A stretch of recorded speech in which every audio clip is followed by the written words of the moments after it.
जाने मौत के बाद क्या होता है आत्मा के साथ, जानकर कांप उठेंगे आप। इंसान की मौत हो जाती है, लेकिन कहते हैं कि आत्मा अमर रहती है, वो नहीं मरती। ऐसा क्यों होता है? इसके पीछे एक चौंकाने वाला सच है, जानिए।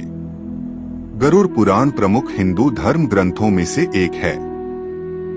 किसी की मृत्यु के बाद घर परिवार के लोग ब्राह्मण द्वारा ये ग्रंथ सुनते हैं। इस पुराण में भगवान विष्णु ने अपने वाहन गरुड़ को मृत्यु से संबंधित अनेक गुप्त बातें बताई हैं। मृत्यु के बाद जीवात्मा यमलोक तक किस प्रकार जाती है, इसका विस्तृत वर्णन गरुड़ पुराण में बताया गया है। वीडियो में आगे बढ़ने से पहले हमारे YouTube चैनल हिंदू ज्ञान संगम को लाइक सब्सक्राइब करें और कमेंट में राधे राधे लिख दे, आपका कल्याण ही कल्याण होगा। एक गरुड़ पुराण के अनुसार जिस मनुष्य की मृत्यु होने वाली होती है वह बोलना चाहता है, लेकिन बोल नहीं पाता।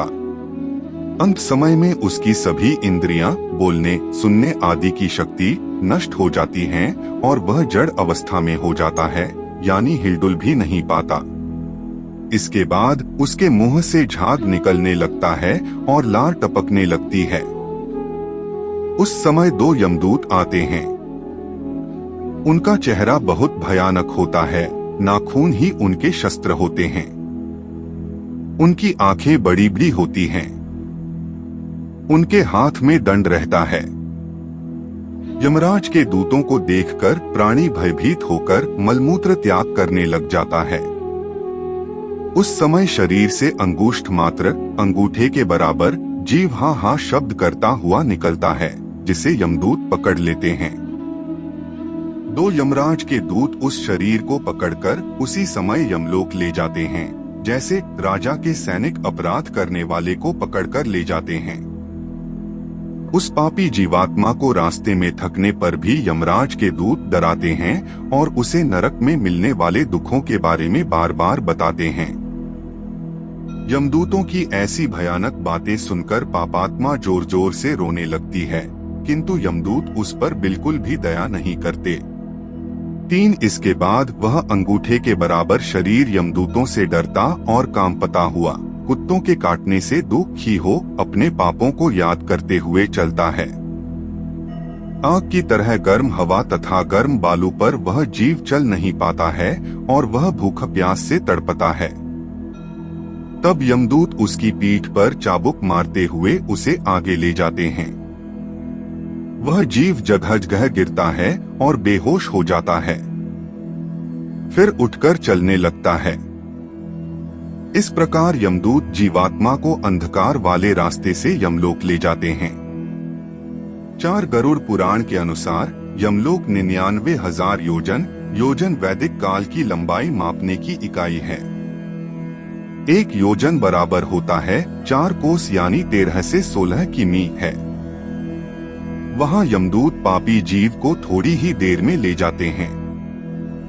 इसके बाद यमदूत उसे सजा देते हैं। इसके बाद वह जीवात्मा यमराज की आज्ञा से यमदूतों के साथ फिर से अपने घर आती है। 5 घर आकर वह जीवात्मा अपने शरीर में पुनः प्रवेश करने की इच्छा करती है, परंतु यमदूत के बंधन से वह मुक्त नहीं हो पाती और भूख प्यास के कारण रोती है। पुत्र आदि जो पिंड और अंत समय में दान करते हैं, उससे भी प्राणी को तृप्ति नहीं होती, क्योंकि पापी लोग को दान श्रद्धांजलि द्वारा तृप्ति नहीं मिलती। इस प्रकार भूख प्यास से युक्त होकर वह जीव यमलोक जाता है। 6 इसके बाद पापात्मा के पुत्र आदि परिजन यदि पिंडदान नहीं देते हैं तो वह प्रेत रूप हो जाती है और लंबे समय तक सुनसान जंगल में रहती है। गरुड़ पुराण के अनुसार मनुष्य की मृत्यु के बाद 10 दिन तक पिंडदान अवश्य करना चाहिए। उस पिंडदान के प्रतिदिन 4 भाग हो जाते हैं। उसमें 2 भाग तो पंचमहाभूत देह को पुष्टि देने वाले होते हैं, तीसरा भाग यमदूत का होता है तथा चौथा भाग प्रेत आत्मा खाता है। 9वें दिन पिंडदान करने से प्रेत आत्मा का शरीर बनता है। 10वें दिन पिंडदान देने से उस शरीर को चलने की शक्ति प्राप्त होती है। 7 शव को जलाने के बाद पिंड से अंगूठे के बराबर का शरीर उत्पन्न होता है। वही यमलोक के मार्ग में शुभ फल को भोगता है। पहले दिन पिंडदान से मूर्धा सिर, दूसरे दिन से गर्दन और कंधे, तीसरे दिन से हृदय, चौथे दिन के पिंड से पीठ, पांचवें दिन से नाभि, छठे और सातवें दिन से कमर और नीचे का भाग, आठवें दिन से पैर, नौवें और 10वें दिन से भूख प्यास आदि उत्पन्न होती है।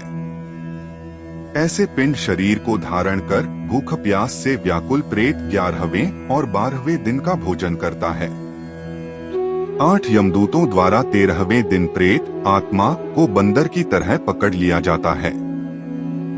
इसके बाद वह प्रेत भूख प्यास से तड़पता हुआ यमलोक अकेला ही जाता है। यमलोक तक पहुंचने का रास्ता वैतरणी नदी को छोड़कर 86,000 योजन है। 47 दिन लगातार चलकर आत्मा यमलोक पहुंचती है। इस प्रकार मार्ग में 16 पुरियों को पार कर पापी जीव यमराज के घर जाता है। 9 इन 16 पुरियों के नाम इस प्रकार हैं: सौम्य, सौर्यपुर, नगेंद्र भवन, गंधर्व, शैलागम, क्रौंच, क्रूरपुर, विचित्र भवन, बहवापाद, दुखद, नानाक्रंदपुर, सुतप्त भवन, रौद्र, पयोवर्षण, शीतढ़्य, बहुभीति। इन 16 पुरियों को पार करने के बाद आगे यमराजपुरी आती है। पापी प्राणी यम पाश में बंधे हुए मार्ग में हाहाकार करते हुए अपने घर को छोड़कर यमराजपुरी जाते हैं। आज के लिए बस इतना ही। मिलते हैं न्यू वीडियो पर। जय हिंद, जय भारत।